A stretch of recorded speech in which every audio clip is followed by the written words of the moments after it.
All right, here again in New York, the heart of leftist darkness. Yesterday was the anniversary of Donald Trump's upset election victory, and Democrats actually, this is true, they gathered in Washington Square Park downtown to discuss their views and express their thoughts. Here's a brief clip.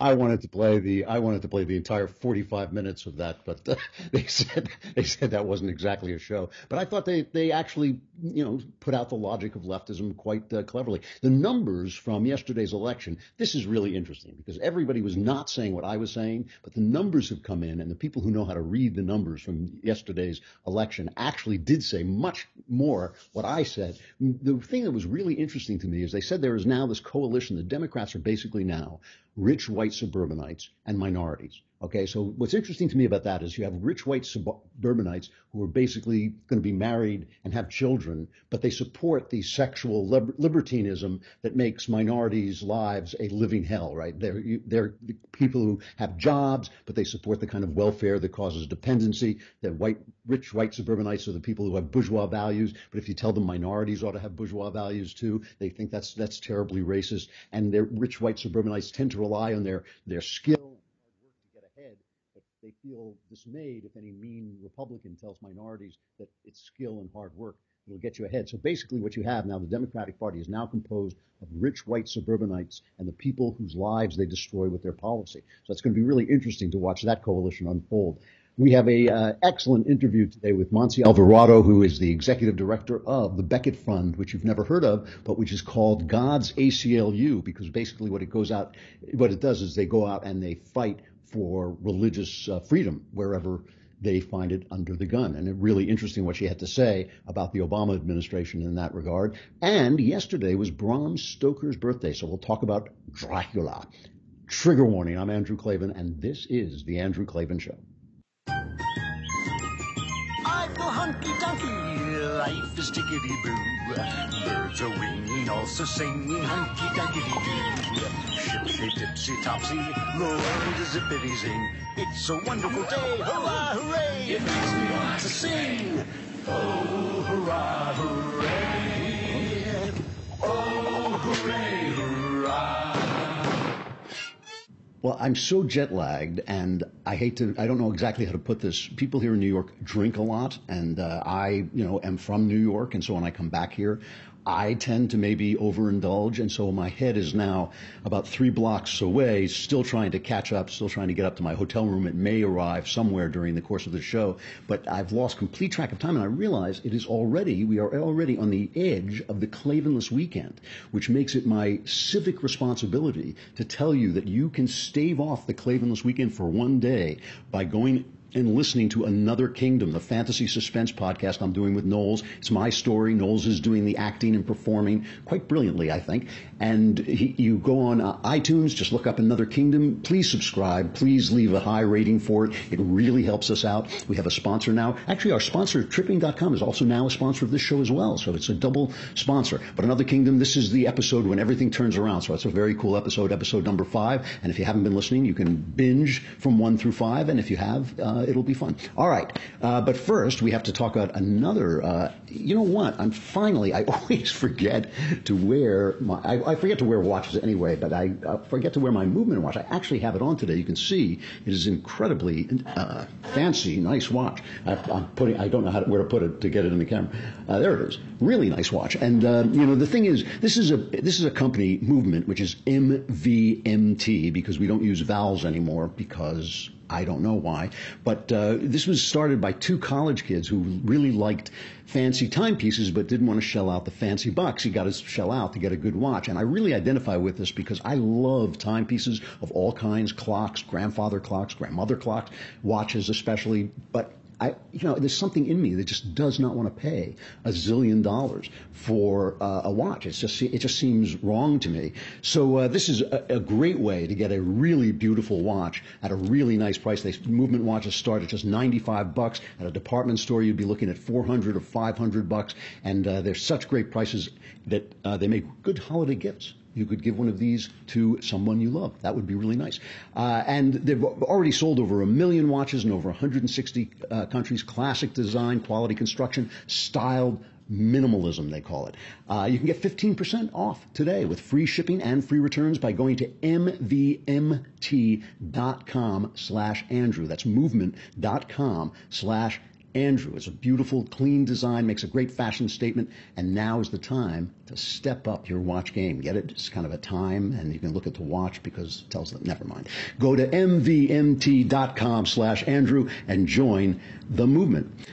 So yesterday I was saying, you have to listen to the press. There's only one guy I trust when it comes to reading the numbers of an election, and that's Henry Olsen. He's dispassionate. He doesn't care who wins or loses. He may care deep down, but he doesn't. The way he reads it is really cool-headed. He's the guy who made me, so I knew the day of the last year's election, I knew that it was going to be much closer between Trump and Hillary Clinton than everybody said it was. Henry Olsen said it was going to be within the margin of error.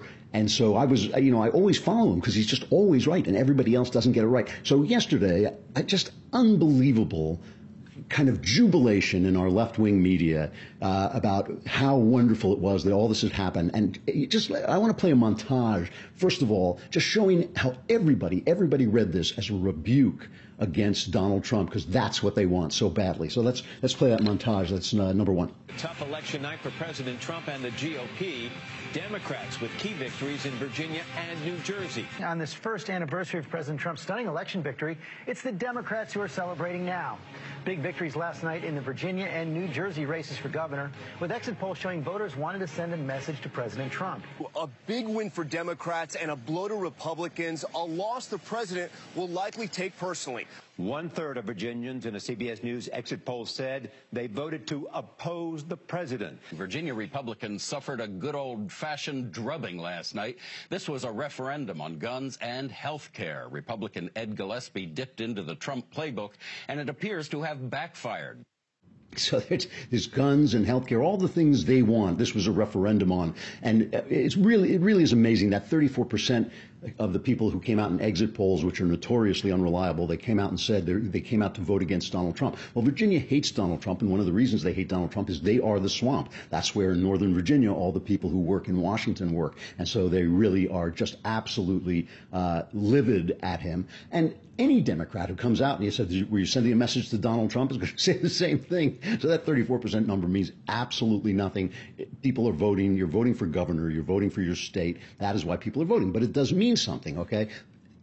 One other clip I've got to play from George Sokolopoulos, the guy, this Clintonista hack who has been somehow theoretically transformed into a journalist, and he's in Good Morning America, and his version, his interpretation of what this election meant, and he's there with Matthew Dowd, another Democrat liberal commentator, and Meghan McCain, who's kind of, I don't know where exactly to put her. She's kind of in the middle, but this is absurd. I just want to play this just so you see the height of the absurdity of the commentary. This is cut 2.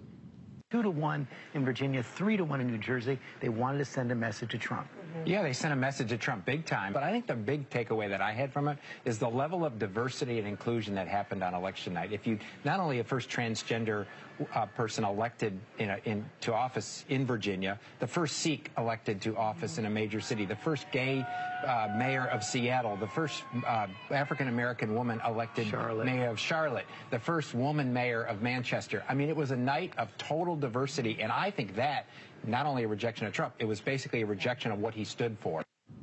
That's appalling. That is appalling, because you know how Donald Trump is plotting against the Sikhs. I mean, this is the big part of the Trump administration. I remember when he said build a wall to keep out the Sikhs. This narrative that they've got, that Trump is somehow a bigot, that he's against diversity of kinds of people, that he's divisive, when he is divisive, but he's only as divisive as they are. And this idea that by electing all these different people, they were sending a message to Donald Trump that no, Donald Trump, we're not mean like you, we're welcoming. You're mean, but we're it's just absurd. And this is how the leftist media makes us stupid, because it poses in order to get us to keep, since the Democrats are now a coalition of rich white people and minorities, right? Everybody in between is a Republican. So the rich white people and minorities, since the minorities are just being destroyed by their policies. I mean, the cities are terrible and all this stuff. They've got to keep them in there. And so they've got to pose every issue as if it's hurting minorities. So instead of saying, how do we feel about the border? Do we want to enforce the rule of law and enforce our borders and keep people safe? Or do we want to be welcoming and Christian and open? There's a debate. You can have a debate. That's fine. But instead of that, it's, you don't like Mexicans, or you have an open border. And, the same thing with gay marriage, everything. Everything is basically, if you're not there, it's not their way. It's about hatred, right? If you want to keep the nation safe because Islamic immigration might be a problem, because maybe there's something about Islam that doesn't work in the West. Maybe that too many Islamic people in the West is dangerous for the West, as we see in many parts of Europe and Scandinavia. So you could have that debate. It's dangerous or it's not dangerous. It's dangerous, but freedom of religion trumps the danger. Whatever debate you want to have, but they won't have that debate. They always pose everything as stupidity. So in this stupid way, to make you stupid. So what they argue is it's either let everybody in, or you hate Islamic people and you're a bigot. So that's the way they're selling this. Anytime Democrats win, it's a triumph for diversity, which of course is nonsense, since they don't believe in diversity of thought. So never mind that's the bias, but it's also ill-informed. I mean, it's just reading the numbers badly. Let's go to Henry Olsen. And I have to say, this was on the right too. I mean, Karl Rove, and I don't want to pick on Karl Rove. I like the guy, but Karl Rove got Donald Trump's election utterly wrong. And you remember that night when Mitt Romney lost to Obama. I think it was the second. It was Obama's re-election, when he was on Fox News insisting that they were wrong, that their count was wrong, because he had the numbers figured out, and he actually stormed down into their counting room and banged on the door and all this stuff, and they fired him. And so Karl Rove, at some point, maybe you start thinking, maybe I don't know how to read numbers. Maybe I should leave this to somebody else. Henry Olsen does know how to read numbers, and he's working at City Journal, one of my favorite magazines. And I'm going to get to him in just a minute. But before I do that, I have to talk about Policy Genius, because you don't have any life insurance, and you need life insurance, especially if you have kids or if you have elderly parents. Got to have life insurance, because if something should happen to you, that's what they always say, something should happen to you. I mean, die. If you die, those people that you love and want to take care of have to be taken care of. So you got to get life insurance. People don't want to do it. They don't want to talk about it. But Policy Genius makes it easy, because Policy Genius lets you compare life insurance from the top providers online. It takes as little as 5 minutes. If you're busy, you can do it in 1 minute per day for 5 days. If you find a policy you like and want to know more, you can talk to one of their licensed experts. But if you're just browsing, you don't have to talk to anyone. Browse away. There's no pressure. And they don't just do life insurance. You can get disability insurance, renter's insurance, pet insurance, and compare health insurance. So if you need life insurance, but you've been putting it off, try Policy Genius. You can compare life insurance online on your own terms, on your own time. PolicyGenius.com. PolicyGenius.com. Because you should only be forced to speak to an agent if you've committed a federal crime. PolicyGenius.com for your life insurance. Let's talk about how Henry Olsen reads these numbers, because he's just so good at this. This is City Journal, one of my favorite magazines. Last night's gubernatorial election in Virginia is being touted as a surprise Democrat landslide. It shouldn't be. The results simply reflect the changes that have occurred in national politics since Donald Trump's emergence. That's not great news for Republicans, but neither is it a death knell. Both parties still face the challenges their changing voter coalitions present. Democrat Governor-elect Ralph Northam, this is in Virginia, won largely because Virginia is a highly educated state with a sizable minority population, and both groups have been trending strongly toward Democrats for years, educated people and minorities. Nor should one take the Democratic gains in the Virginia House of Delegates as proof of a Democratic surge, and this is the one everybody was reading as a surge, but I knew it wasn't. But if Henry Olsen says so, you know, I'm just a barefoot teller of tales, but if Henry Olsen says so, you know it's true. The surprise is not that Republicans lost most of the seats, but it was the surprise that they had held the vast majority of them for so long because the state is going blue. Still, these losses are discouraging for Republicans because seats like these are the basis for much of their congressional and state legislative majorities. Any Republican running for a Clinton-carried House seat is now on notice that he or she will have a hard time winning unless the political climate dramatically shifts. So there's a lot of those Clinton-held House seats. In other words, House seats that Republicans now hold in districts where Clinton won. There's about 23 of them, I think, and if the Democrats win 24, they'll take the House. And so that's an important point, and that's an important thing for Republicans to be thinking about. On the other side, however, and as Democrats learned to their dismay last year, America is not solely composed of well-educated, affluent suburbs. The untold story, at least in the mainstream media from last night, is how well the Trump coalition held up under fire. See, this is the important point. Trump's people are not deserting him. Trump's people love Trump, and they're sticking with him, so he's got his base, and depending on what happens now, he can add to that base or possibly destroy it. But Olsen goes on, Republicans who voted for Trump in 2016 largely came out and voted straight Republican tickets yesterday. There are Republicans challenging Democratic incumbent senators in Montana, North Dakota, Indiana, Missouri, and Ohio next fall. If last night's Virginia results were projected onto these seats, in other words, if the same kind of turnout happened in all those states, Republicans would have an excellent chance of picking up all 5 Senate seats. I mean, that is really impressive stuff. So I think that what the Republicans are looking at is they're looking at a changing coalition and a changing series of ideas. They're looking at people, working class people, who still are committed to the welfare state. So they're not as interested in what Paul Ryan is doing with reforming entitlements, which I love. They're not as interested in that. They're much more interested in Donald Trump. I'm going to take care of you. I'm going to take care of you. But we're going to do it in a more conservative way. And the thing is, the other thing that's been going around is this idea that Donald Trump is just a kind of wild card flying here and there. And that's because of the way he talks. And that's because of his tweets and all these things that he's doing that make him seem like a crazy man. You know, I mean, Tom Friedman from Knucklehead Row, the guy, he's in the New York Times op-ed page, Knucklehead Row.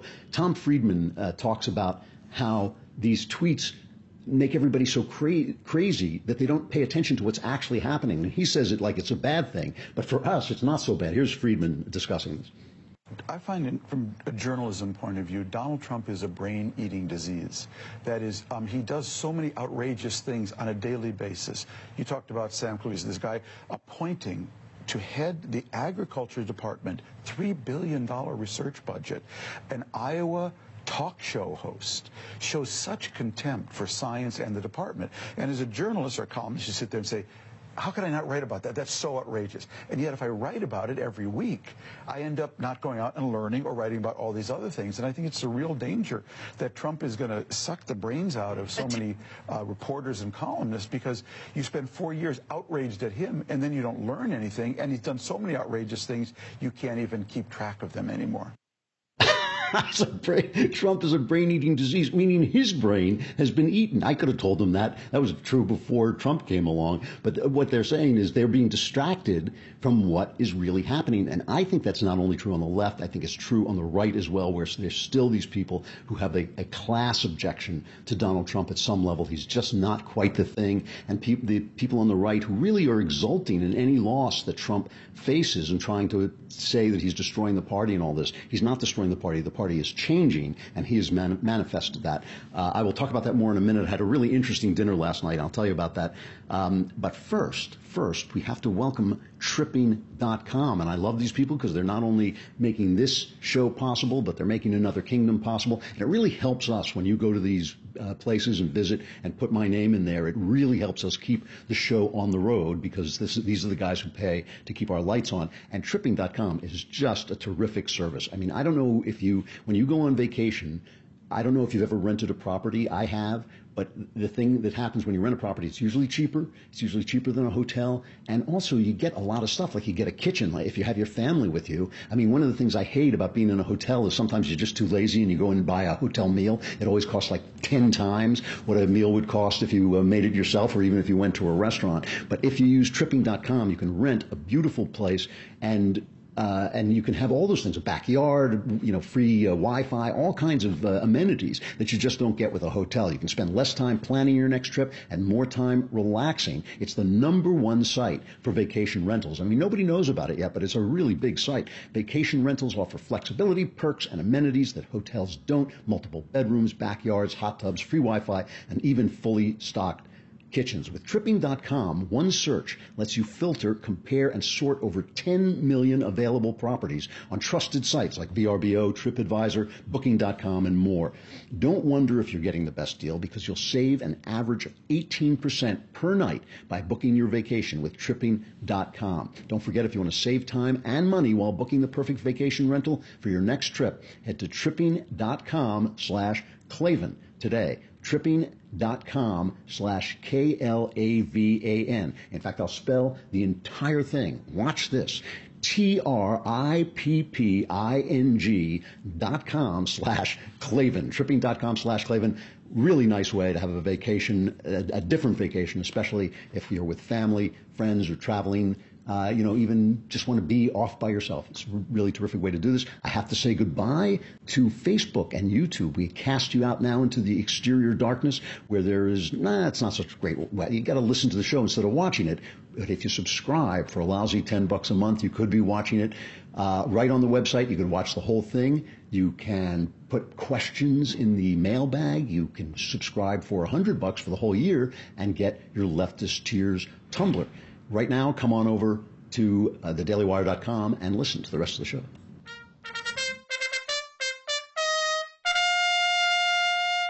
So last night I had dinner with my pal Brian Anderson. I mean, Brian, I consider him a good friend, and I think he is one of the smartest conservatives I know. I think he's one of the smartest guys I know. And what really got me about this is we were sitting there, and basically we were looking at one another saying, is nobody actually paying attention to the actual stuff that's happening in the Trump administration? Is it just you and me? Because I feel that there's this anger, this absolute volcano of anger exploding over everything, and nobody's really looking at what is really happening. People talk about Trump being a fascist. What has he done to violate the rules of American governance? People talk about him being anti-black. What has he done to harm black people, anti-gay? What has he done to harm gay people? All these things. That's from the left, but on the right, too, there's this idea he's destroying the party, he's doing all this. And Brian said, and what got me about this is that Brian was agreeing with me, and like I said, he's a smart guy. He's not just, a barefoot teller of tales. He's an actual intelligent human being. He's the editor of City Journal, this magazine that I write for sometimes, and he is, a really brilliant guy. And he said to me there are 3 headlines that tell it all.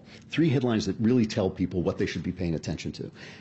And the first is from The Guardian. Now, before I read this from The Guardian, I just want to play something that Jim Mattis, the Secretary of Defense, said in May, okay? This is what he said in, I think it was April or May, after Trump gave him his marching orders against ISIS. 2 significant changes resulted from President Trump's review of our findings. First, he delegated authority to the right level to aggressively and in a timely manner move against enemy vulnerabilities. Secondly, he directed a tactical shift from shoving ISIS out of seized locations in an attrition fight to surrounding the enemy and their strongholds so we can annihilate ISIS. Okay, so that's back in the spring. Here's a headline from the left-wing British newspaper The Guardian. Rise and fall of ISIS. Its dream of a caliphate is over, so what now? And the fact of the caliphate, the idea that they had property, they had an Islamic state, that, as they called themselves, that was their big selling point. Trump, by delegating the authority to the generals, the places where the authority should be in these matters, annihilated him. That is an achievement of the Trump administration. And you can't say, oh, it wasn't him. Of course it wasn't him. It was the guy he gave the orders to. Second headline, Kim Strassel, and I read this on the air when it came out, but Brian was just pointing this out, Scalia's all the way down. Mr. Trump, this is Kim Strassel in the Wall Street Journal, Mr. Trump has now nominated nearly 60 judges, filling more vacancies than Barack Obama did in his entire first year. There are another 160 court openings allowing Mr. Trump to flip or further consolidate conservative majorities on the circuit courts that have the final say on 99% of federal legal disputes. And unlike the Bush administration, where they tried to come up with compromises that wouldn't get shot down, this president is stocking the court with a class of brilliant young textualists bearing little relation to even their Reagan or Bush predecessors. That is Scalia's, guys like Scalia, who read the Constitution to mean what it means. Finally, the third headline, and this one is a big one, even though I know it's boring to a lot of people, is Time magazine cover, The Wrecking Crew, Trump's cabinet is dismantling government as we know it. I mean, and this is really an important point. And I think that the fact that the EPA can no longer come into your home and declare your toilet a major waterway so you can't go to the bathroom without the government's permission, that is a big deal in this administration. All of that could go away if Trump loses the office, or if he loses enough majorities in Congress. So we're looking at, the right wing who is celebrating Trump's discomfiture at the election results, last night, is making a big mistake, because this is the most conservative administration that has been in place since Ronald Reagan. It just is. It may be more conservative than Ronald Reagan in some ways, and that's something that I think that the right should, think about a little bit, especially the intellectual right that's picking on him so much. All right, we got to go to this interview, terrific interview with Monse Alvarado. She is currently the executive director of the Becket Fund for Religious Liberty. The Becket Fund for Religious Liberty, called God's ACLU, because they go out and fight those fights that we all read about, the wars on Christmas and all that stuff. It was created to defend the free exercise of all faiths in the United States. She's also the former editor of Alt-Fem magazine, a platform for women of faith. Here is a pre-recorded interview with Monse Alvarado. Let us start with the Becket Fund. The Becket Fund is called God's ACLU. What does that mean? What does the Becket Fund do? We are a nonprofit law firm. We've been around since 1994. We're celebrating 25 years of defending religious freedom for all. And what does that mean? We're a litigation shop, a boutique law firm that does appellate work, and we're trying to change the law to promote the true understanding of religious liberty in our country, and that is religious freedom for everyone, not for one specific group, but what the founders really intended, which is our right to seek the truth and to believe in things that even if people believe they're wrong, we have the right to believe. Now, there's an intense feeling, especially on the conservative side of the aisle in this country, that religious rights are under attack. Is that intense feeling actually relate to anything real, or is it just paranoia? I definitely think it relates to something real. Otherwise, we wouldn't be so busy. Right. I've been with Becket for 8 years and a couple of months, so I'll be able to say 9 years soon, and we have not stopped. So you can see that the attacks on religious liberty, although it seems like it's conservatives that are complaining about this, they come from both sides. It's this misunderstanding of what our Constitution actually says. Well, give me an example of a case, please, where you feel religious liberty is under attack, a recent case. A recent case, I can give you a couple of Supreme Court cases that are exciting, some that have a lot of press coverage and some that don't. I'll start with the one that doesn't. Okay. Hosanna Tabor is one of our wonderful 9-0 Supreme Court victories. I say wonderful just because 9-0 is something hard to come by, and it just truly means that these are issues that the Supreme Court is not only willing to take to discuss, but they're willing to defend. This case, Hosanna Tabor, is about the ministerial exception, so the right of religious institutions and churches to choose their own leadership and to hire or fire them when they are not holding up the tenets of their religion in practice. This was a school that had a leader or a minister that was violating the tenets of their beliefs, and they didn't want to renew her contract. And it went all the way up to the Supreme Court. And Justice Kagan was the one who wrote in the opinion that religion serves as the critical buffer between the individual and the state. The moment that you allow the government to meddle in these very important institutional decisions, you're losing that buffer. So we like to we like to say that we want this autonomy. You know, government is good for certain things and it's not so great for other things. And in religion, how is the government going to know who is best suited to run your church and to teach your children? That's a tough call. You know, it's funny. I try to explain this to my non-religious friends that if the church loses its power, that they will lose the only power they have to defend their own conscience. It's a hard argument for people to get. Is there a conflict when you have issues like, for instance, gay rights and some religious people feel that gays shouldn't be allowed to marry and they don't want to participate in that ceremony?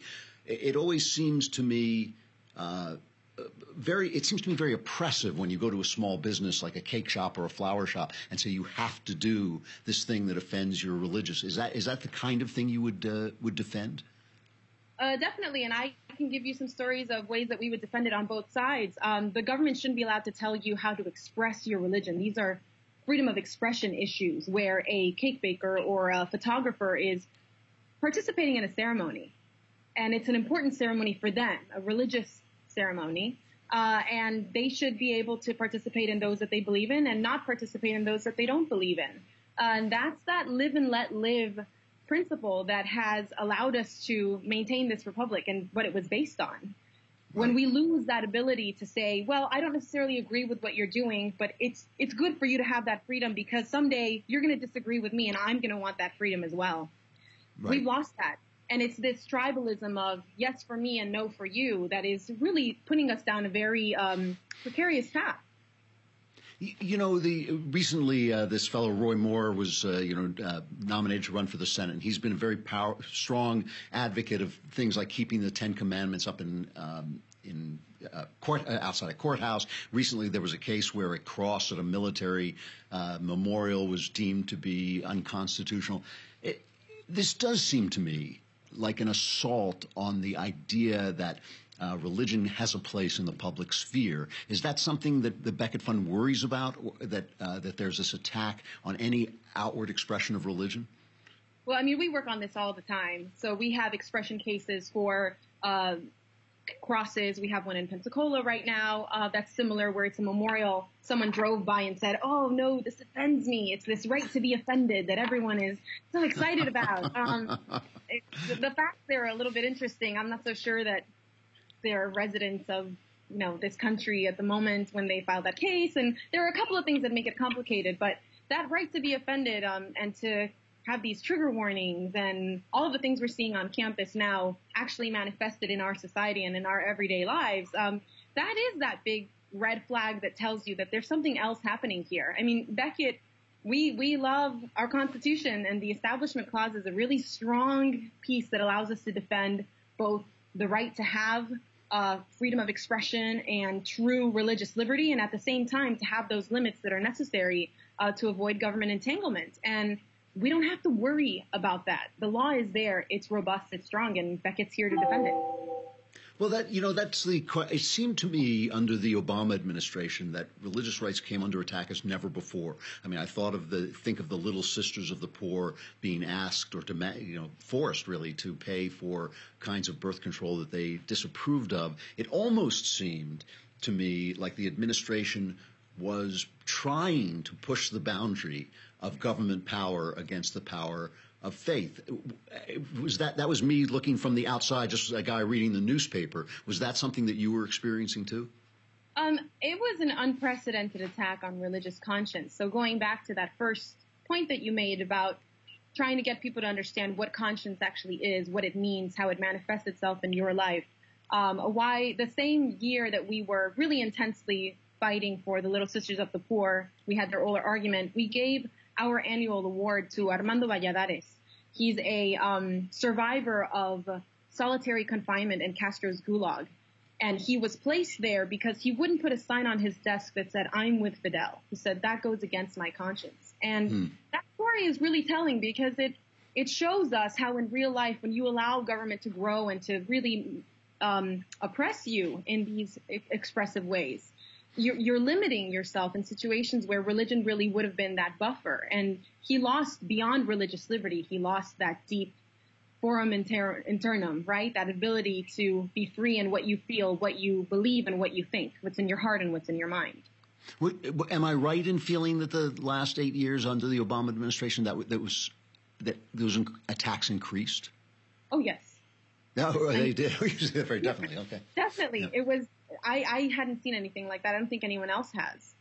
The lawsuits that we saw under the Obama administration, not just the HHS mandate lawsuit, but the last 6 months of the administration with the transgender mandate, forcing doctors to provide surgeries and hormonal therapy to young kids, and violating the Hippocratic Oath. It's saying just because you believe that this might not be the best treatment, if you provide it for other reasons that aren't transition reasons, you must provide this. And forcing doctors to violate their conscience is a very dangerous thing. It doesn't just manifest itself in the realm of transgender transitions. There are many other things that doctors don't want to do and don't want to participate in that they definitely shouldn't be forced to. And has it gotten better now that that administration is over? I wish I could read tea leaves and say that I know where this administration is going. We are still fighting over our little sisters' cases to settle them. It's heartening to see that some other cases that are on the same principles, Jones Day just got rid of their cases and settled them, which is wonderful. I hope that we're next. And I would say that with the transgender mandate, we're hoping that it won't be defended by the administration. So I wish that I could say where it's going, but I'm happy to update you as soon as I know. Okay. All right. Do you feel that people are not educated enough about religion? They don't understand how it protects them, why it matters that the people have the right to worship. I mean, I think that Americans in general, if you said, do people have the right to pray in any way they want, they would say, of course, go into your church, your temple, your mosque, do whatever you want. But when you come out, then you have to stop, essentially. And they don't understand that that's not what the Constitution says, right? I mean, the Constitution protects the practice of religion. Yeah. That difference between freedom of worship and freedom of religion, going back to the past 8 years, if you look at the difference in vocabulary, you stopped hearing freedom of religion and you started hearing this replacing freedom of religion with freedom of worship, confining it to within the walls of your church and your home. Again, that's very dangerous. And it's not what the founders intended for us to have in this country. And that's actually why we came here, why we founded this great country.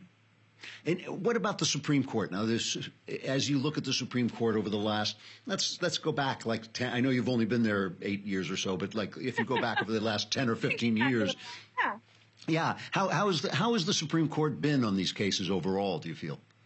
Most of the time, the Supreme Court is great. I would say the past couple of years, definitely. These are not issues that are controversial for the Supreme Court to defend. Freedom of expression, free speech in the last decade and a half has really been a popular right, and one that is, no questions asked, definitely supported, defended, advocated for, which is probably one of the reasons why it's such a crucial moment right now to see what is going to happen with the Masterpiece Cakes case and what's going to happen with this collision between the freedom of expression and the new rights that were created with the Obergefell decision. So same-sex marriage and religious liberty should not be in conflict, but the way that we have allowed it to manifest in our country, they are. And now the Supreme Court has to make this decision of how we are going to maneuver ourselves so that we can live and let live. That's the ideal outcome. I mean, it does seem to me that, and it seems to me it started with Roe v. Wade, it seems to me that when you demand that states provide, that when you start to claim that something is a right, that most of the rights in the Constitution are negative rights. It's like the government should not do this and it should not do that. But when you start to say that you have a right to have an abortion, that you have a right to get married in a certain way, that you are actually stripping the states of power. And in stripping the state of power, you kind of strip the church of power too, because the state has no way to relate to its local customs and religions. And I'd go one step further and say you're stripping the state, but you're also stripping the individual, right? The federal government is so far removed from an individual's ability to govern themselves and to really be represented. Why would you want them making those decisions for you? Beckett put out a book in 2008 on these conflicts and how ideally they would be resolved. And state-level action is preferred, if any at all is necessary. to make sure that you have the right mix of representation, like you were saying. It's an important thing to consider when you start ruling by dicta from the government, from the federal government. Yeah. How do you guys? I have to ask. How do you guys raise money? Do you just go out and ask for it? Yes. Yeah. Okay. It seems important because you provide the legal. For free. Oh. We're a nonprofit law firm. Charitable contributions are more than welcome. All right. Well, Monty Alvarado, thank you very much. The Beckett Fund. I have to wrap it up, but it's been a pleasure talking to you. I hope you'll come back. Definitely. Thank you so much. Really interesting woman, and I didn't even know. I read about that in the Wall Street Journal, but before that, I didn't even know the Beckett Fund existed. All right, we have to take a quick trip. I just have to read this. We have to take a quick trip to Knucklehead Row.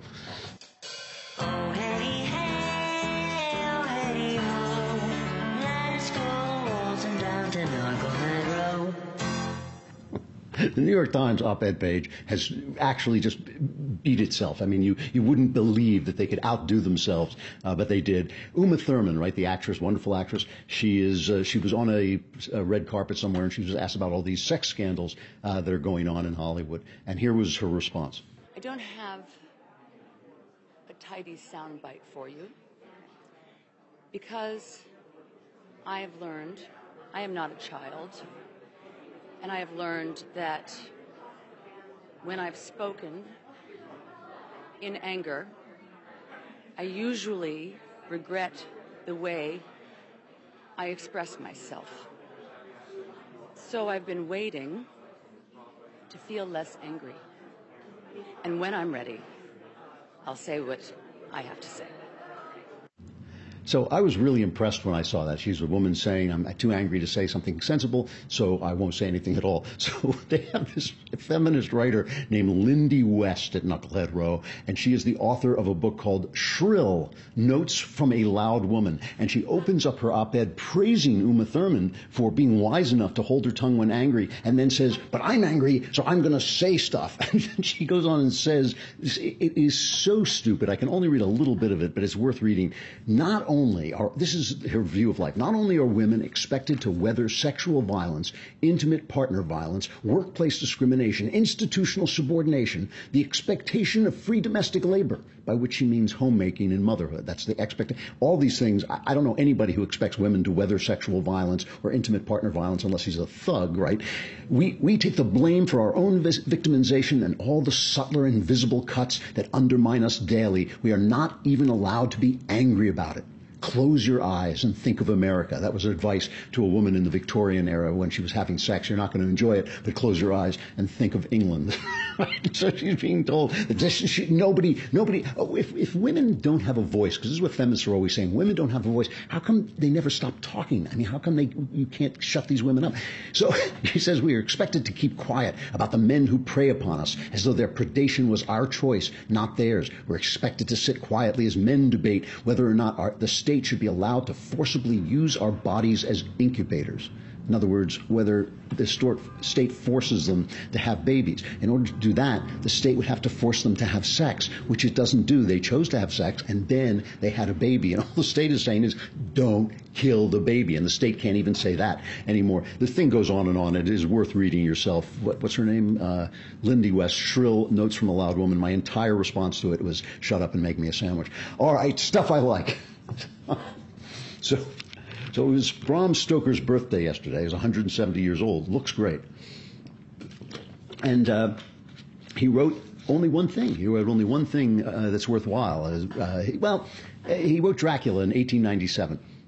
And, of course, everybody knows Dracula. They don't have to introduce it. But it is worth knowing that he kind of invented the vampire. I mean, he took certain parts of legends and he invented all these things that have become standard issue that you kind of have to do if you tell a vampire story, and they were really his invention. And what makes the book, I've talked about this before, but it's worth repeating because it's such a good book and such an exciting book and such a frightening book. It's very rare that you read a book that is actually scary, and this book is scary. And what makes it so scary is that I think it's pretty clear that Bram Stoker was a closet gay guy. And from reading the book, and you don't have to be a Freudian to think this, and I'm not a Freudian, but I do think it, he was really horrified by female sexuality.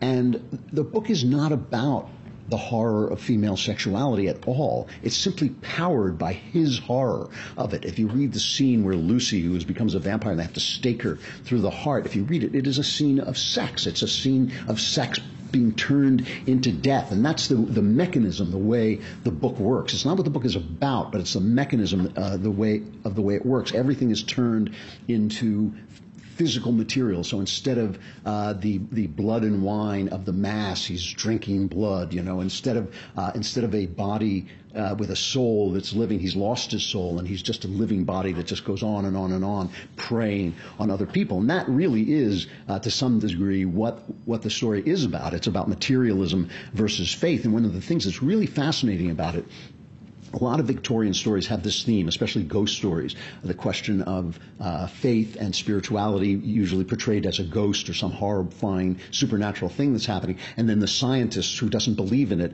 and whose beliefs are shattered by this advent. But in Dracula, the scientist, Dr. Van Helsing, is a man of faith. He's a man who believes. And there's a wonderful scene in the movie, the wonderful movie with Bela Lugosi, where the two are fighting one another. Their wills are in conflict. And Dracula leaps at Van Helsing, and Van Helsing pulls out the cross, and Dracula is flung back away from him. And it really is this beautiful moment of the man of intelligence, the man of science, is the man of faith, and that really gives it a very different feeling. There's a strain of thought that Dracula represents the evil Jews, that it's an anti-Semitic book. And in the movie, Dracula, the Bela Lugosi movie, Dracula wears a pendant that actually is a Star of David, though whether it's meant to be or not, whether they did that by accident or not, I don't know. But the idea was, the Jews are called bloodsuckers, and they hate the crucifix, and they have that strange accent, and they have gold. There's one scene in the book where they try to cut him with a knife, and they cut open his clothes, and gold pieces fall out. And so it was thought to mean a sort of hatred of the Jewish immigration that was taking place from Eastern Europe since the exile of the Jews had been withdrawn. Jews were no longer forbidden in England, and so they were coming back. And but it's not. It's really not an anti-Semitic work. Stoker was not an anti-Semite. He was a liberal guy. He didn't feel that way at all. I think what is happening is that anti-Semites look at Jews, wrongly of course, as non-spiritual people. Anti-Semites look at Jews as being vampiric, materialistic people who destroy all the great faith, all the great faith emblems and structures that Christians create, and Dracula really does that. So Dracula fulfills what anti-Semites think Jews fulfill but don't, and Stoker was no way, I think, trying to create an anti-Semitic character at all. But it's a beautiful book, and it also is built perfectly. I always talk about every horror story has the same 3 acts. The first act is, what is it? That's usually my favorite act because this eerie stuff is going on, but you don't know what it is. And the second act is, oh, there it is, where the reveal comes and you see that it's a monster of some kind. And the third act is, let's kill it. And that's the suspenseful act where they chase the alien through the spaceship or whatever.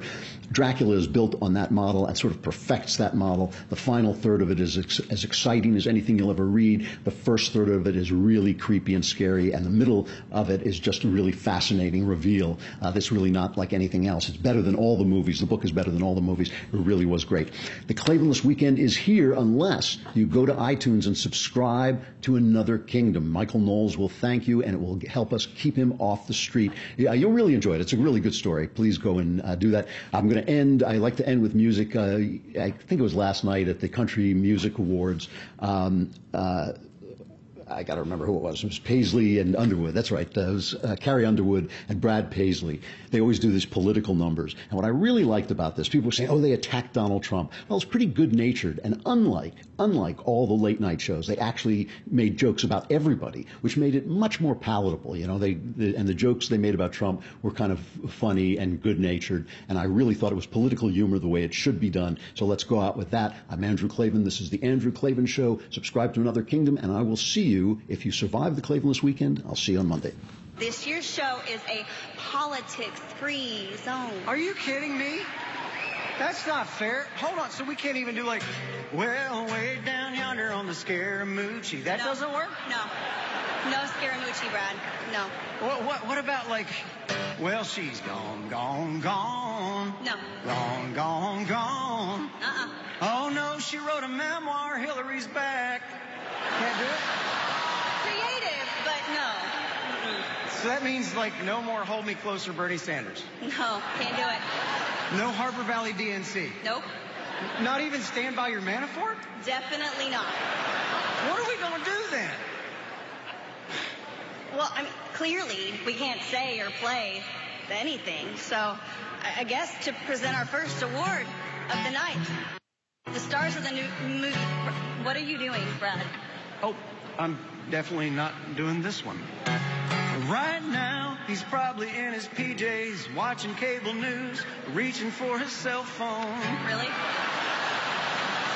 Right now, he's probably asking Siri, how in the hell do you spell Pocahontas? Well, here we go. In the middle of the night, from the privacy of a gold-plated White House toilet seat, he writes, Little Bob Corker, NFL, and Kofi. Kofi! Kofefi? Kofi? Kofefi. Kofi. Feffy. Fifi. Feffy. Gesundheit. Thank you. And it's fun to watch, yeah, that's for sure, till little Rocket Man starts a nuclear war, and then maybe next time they'll think before he tweets.